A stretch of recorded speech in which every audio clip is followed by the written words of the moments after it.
This is the Authority Company Podcast, conversations with leaders who are building the future. Hola, I am Joe Pardavila, and today's guest, Matt Domo, helped build the foundation of modern cloud computing as the founder of Amazon Web Services database division and a leader behind systems used by billions every day.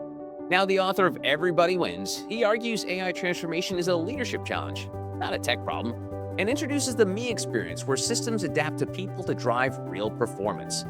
As CEO of Fifth Vantage and advisor to Fortune 500 leaders, he's helping organizations navigate one of the biggest shifts in business. Matt Domo, welcome to the show. How are you? Great. How are you? Thank you for inviting me. I'm excited to be here today. You're very welcome, Matt. I'm super excited to get into your book, but if you wouldn't mind indulging me for a minute, because, I've been following AI in the periphery. Obviously, this is your world, but I've been following it for a little while. And I wanted to bring up something that I sort of say tongue in cheek is that you hear all of this about AI replacing these menial jobs, replacing workers. Trust me, we all know that storyline.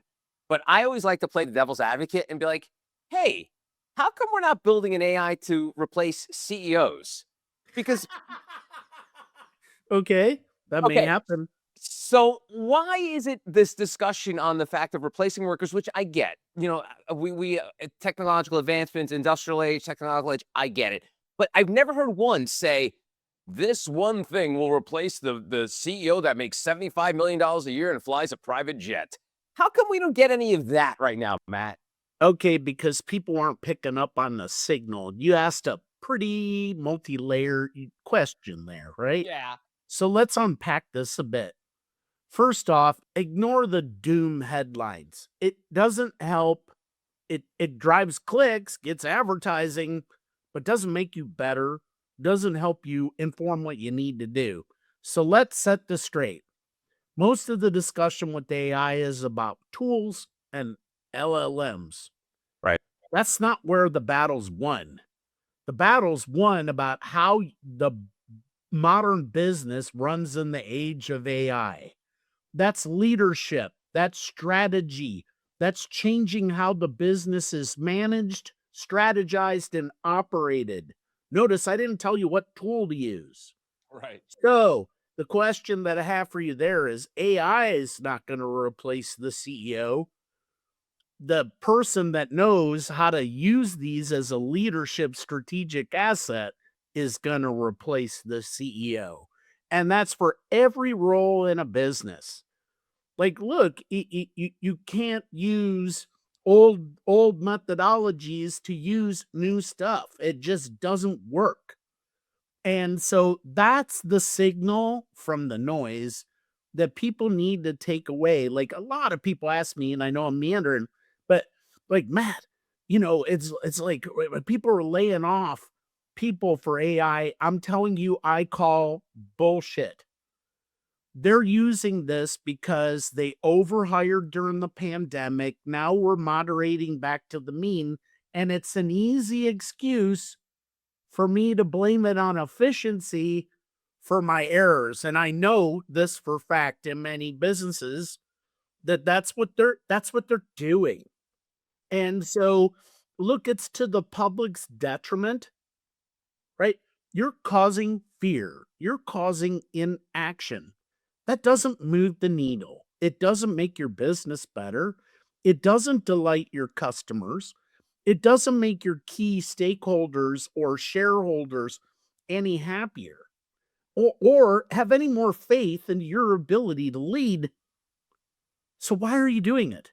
Thank you, Matt. I appreciate that. All right, and one more thing, if you wouldn't mind indulging me on this, is we're almost at this rubber meets the road part of the AI journey where Wall Street is going to wake up one day, Matt, and say, "Are you guys making any money off of this?" Because We're already there. but that's what I'm saying though. That's the bubble that people are fearing. The idea of like $1 million companies spending trillions on infrastructure costs, electricity, all that stuff.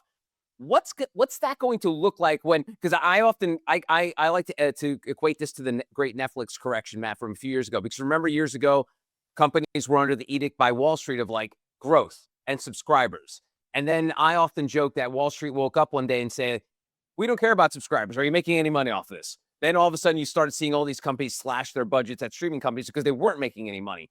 When does this happen in the world of AI? It's going to happen for the next 18 months. Just candid. And I'm going to give you the antidote for it too, because that's implicit what you really want, right? Yeah. So look, in my book, I cover a whole chapter about AI washing, right? And that's what I call it, where you lightly use AI, you sprinkle it in your marketing materials and your sound bites so it sounds there. But what's missing? Value.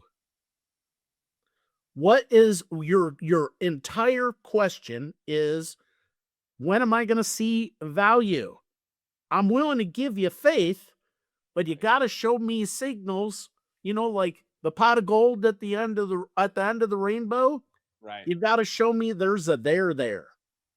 That's what you're being asked for when you hear these headlines, when you see this. It's like, and look, it's legitimate.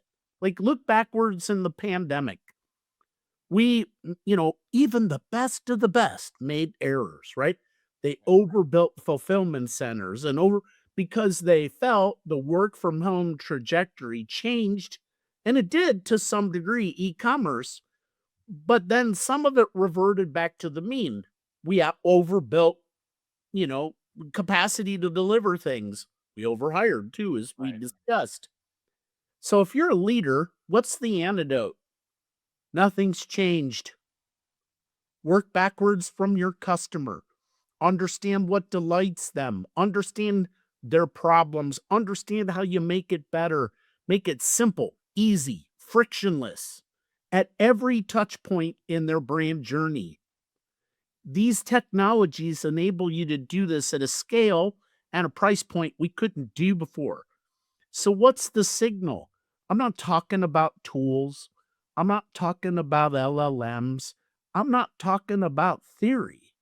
I'm talking about how you need to change the business to operate in this era. The leaders that get that and show that signal and show the impact of doing it well are going to win. The ones that continue to do the washing and the hype with no substance, prospects don't look good, Joe. And that dovetails beautifully into the title of your book, which is Everybody Wins. And let's connect that to the business leaders. What's it mean in practice for a business leader when it means everybody wins? Because I think, as you know, Matt, you come from this world of corporate that like you have to win so someone else can lose. But your idea is that everybody wins. And anyone listening to you speak over the last few years or even on this podcast right now is like, you're kind of an optimist in this world. Tell me about this idea about how everybody wins. Okay, yeah. So your question is, what is the book? Right? And Yep. so really everyone wins is a leadership blueprint for how the modern business operates in the age of AI. And the results, even in pre-order, speak for themselves. It's ranking number one in business strategy, business management, operations, and AI categories. That's not an accident.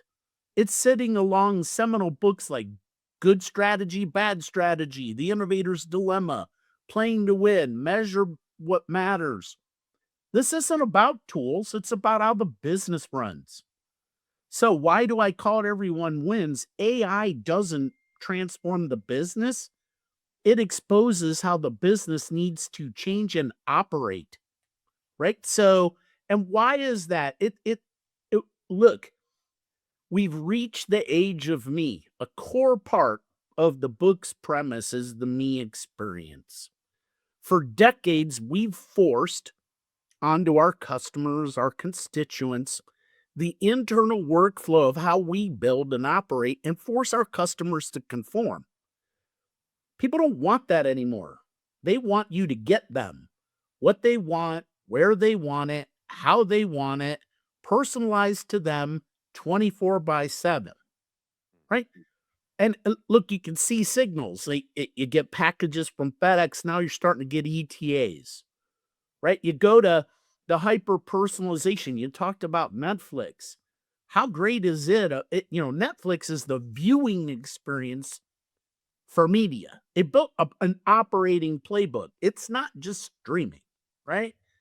And so the businesses that get it in their lens, in their market, and use these to change the way they go, that's what this is, right? And so it's not tools, it's not LLMs.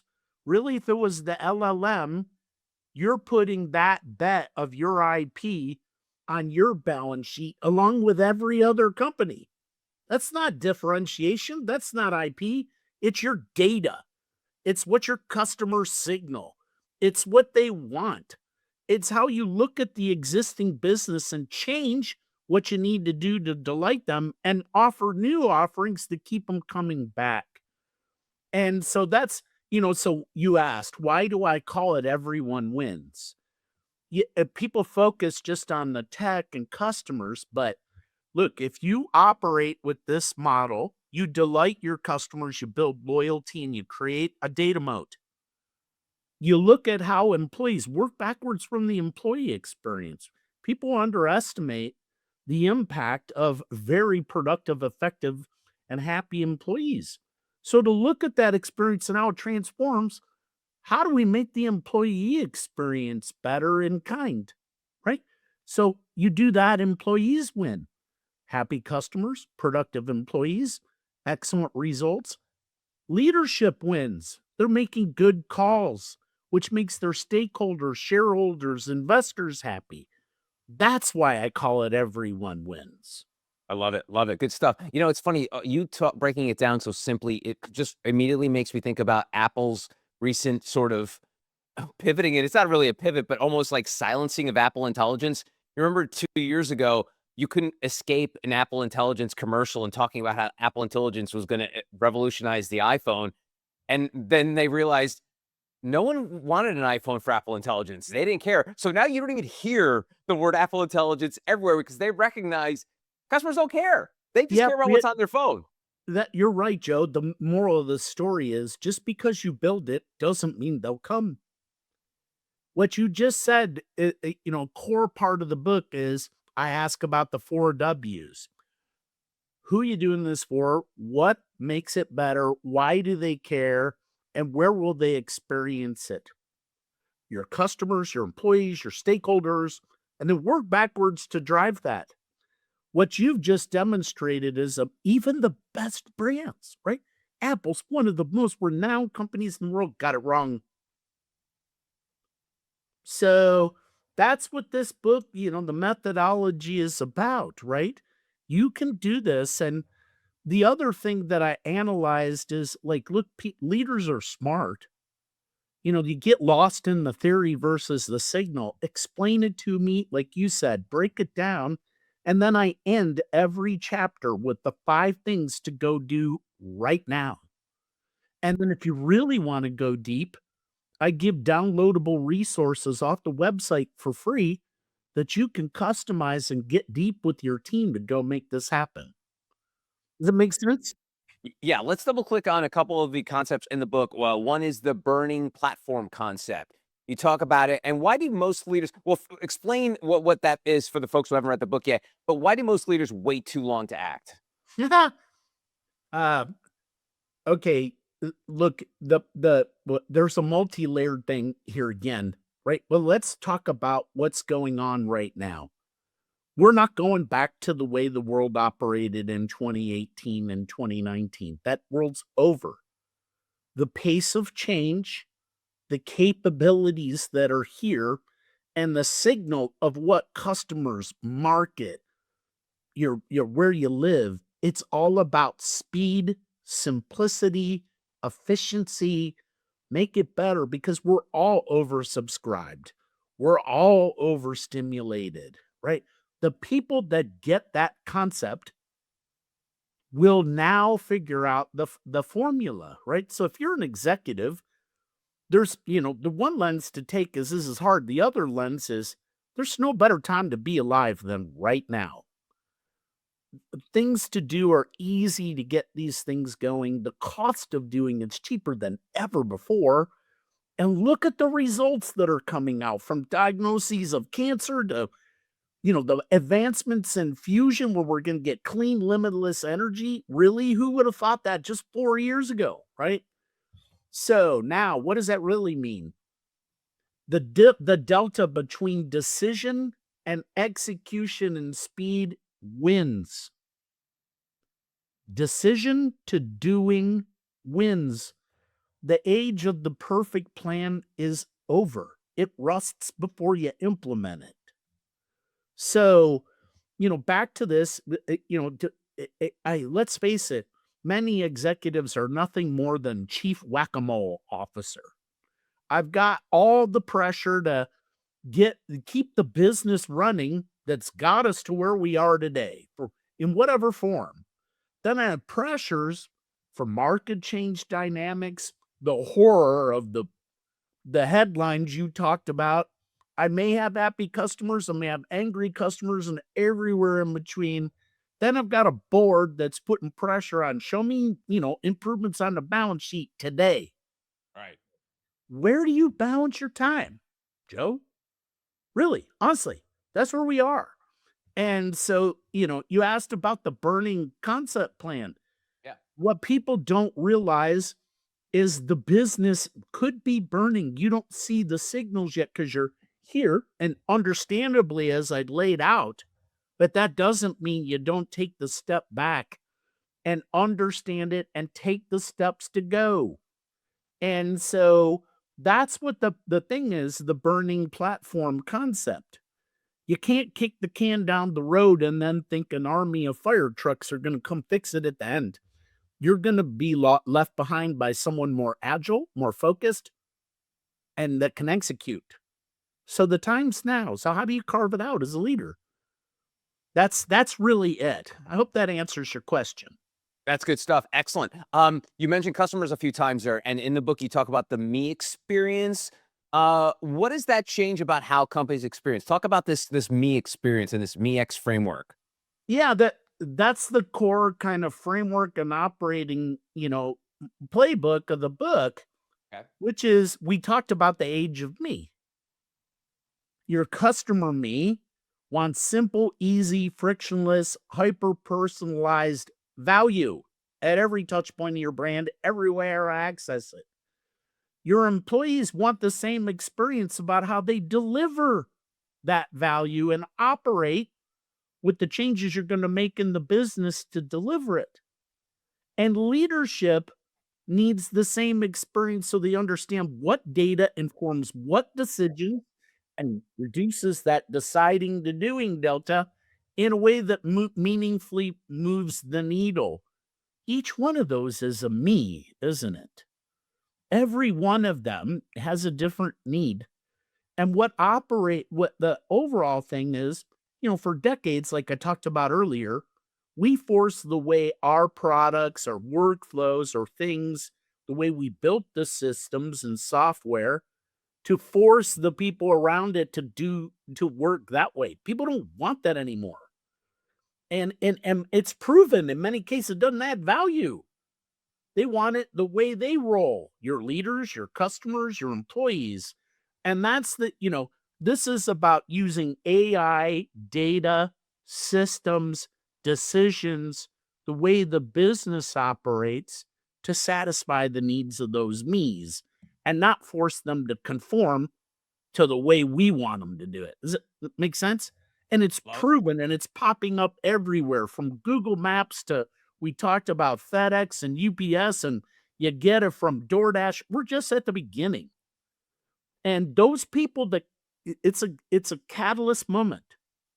The people that realize this signal and capture it as a leader and how you change your business in the modern business world, they're going to win. You talked about AI washing earlier, and I want to go back to that because I think we all see this impulse of leaders to be like, okay, we make widgets, right? How can we use AI to make the widgets better? And everyone is just at trying to layer AI into it, and then at times can overcomplicate it. So I don't want to be the AI pessimist. I don't want to be the anti, Matt Domo here, but how can we sort of connect AI to what we're doing today without overcomplicating it? And one of the things that many of listeners of this podcast may know, and people who read my content know, is like, I hate doing things for the sake of doing it. And I feel that sometimes in this world of AI, people are adding AI or introducing AI into their platforms, their workflows, what have you, just because everyone else is doing it. So tell me about this idea of adding AI to, you use the word value a bunch. How does it add value without overcomplicating things on the day to day? Okay, I'm gonna again address look, AI doesn't change outcomes. How leaders make decisions does. Think of the overarching thing here. If decisions don't change and you're using this technology, the outcomes don't change either.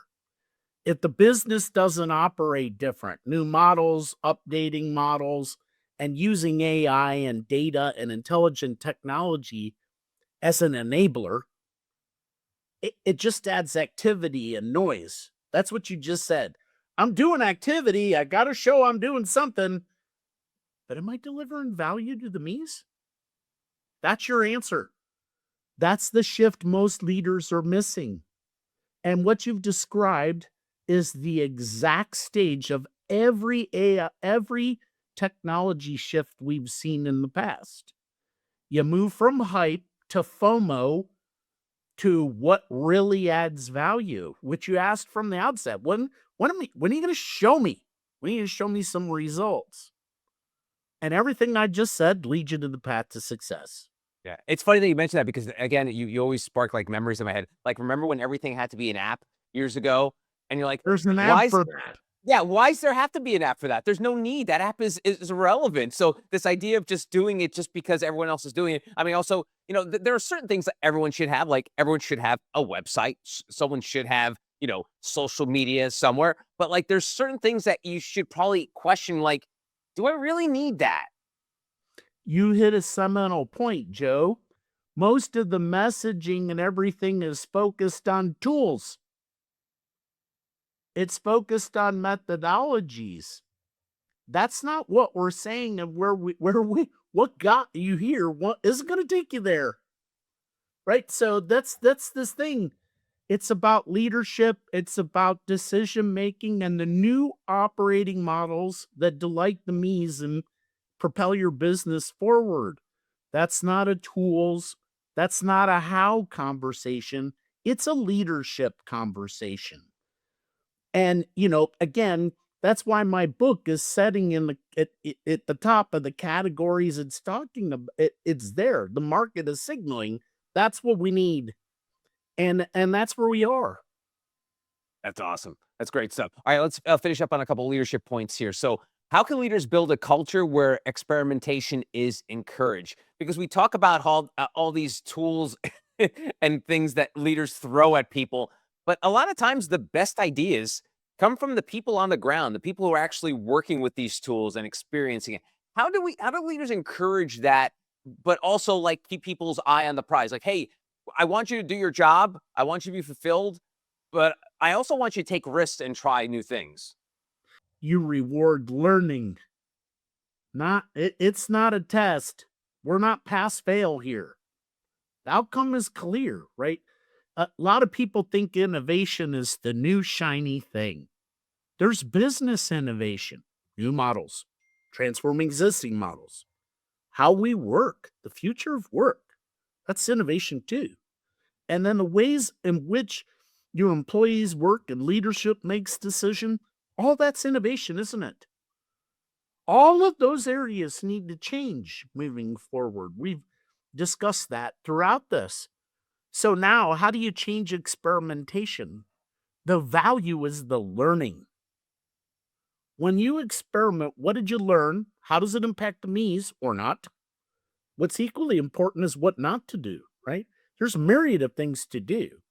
But if you walk into a situation, you got the signal of what not to do, saves a ton of effort, doesn't it? That's learning. That's not pass fail. So you need to the rewarding of experimentation. Everybody will say they're innovative, but if it doesn't get the outcome you want quickly, do you fire the people? Do you admonish them, or do you say, "Look, what did we pull out of this that adds value to the me's?" And maybe what we thought wasn't there, right? Remember, the perfect plan rusts before you actually put it in the market. It's done. Right. And the speed from deciding to doing.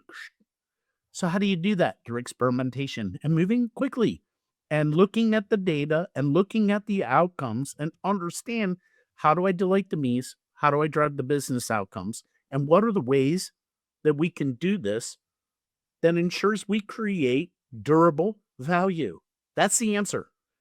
Now that takes a culture shift. I can't tell you how many times early in my career in Microsoft it was crazy. We were one reorg away for perfection for a decade.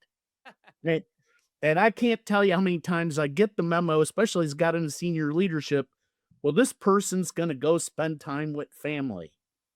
What does that tell you? Oops, didn't get what I wanted.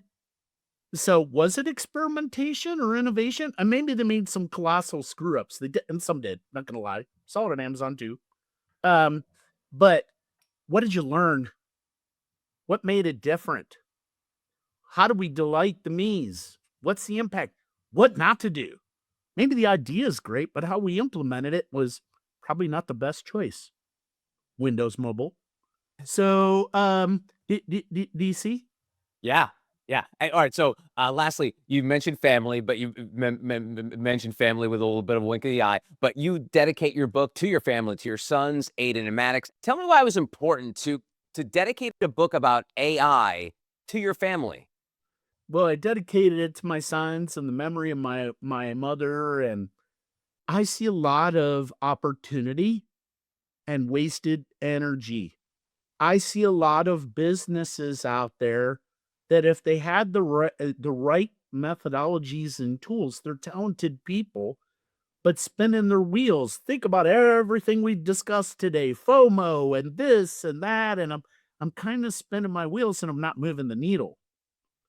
So, look, my mother, when I was raised, told me anything's possible if you're willing to work hard enough for it. And I found that to be true. Second thing is, my son's generation is the first one in 100 years in this country that greater than 50% of them won't have a quality of life as good as their parents. My boys are going to be fine.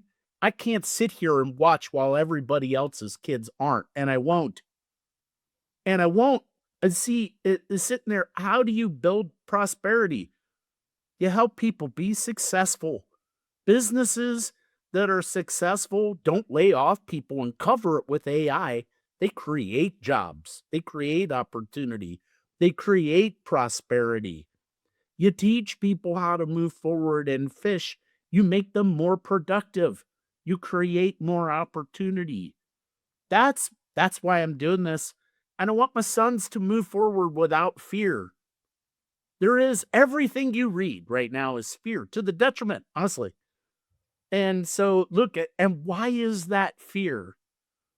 Everything I created, and I created stuff from ground zero that powers most of modern internet, everybody told me I'd fail.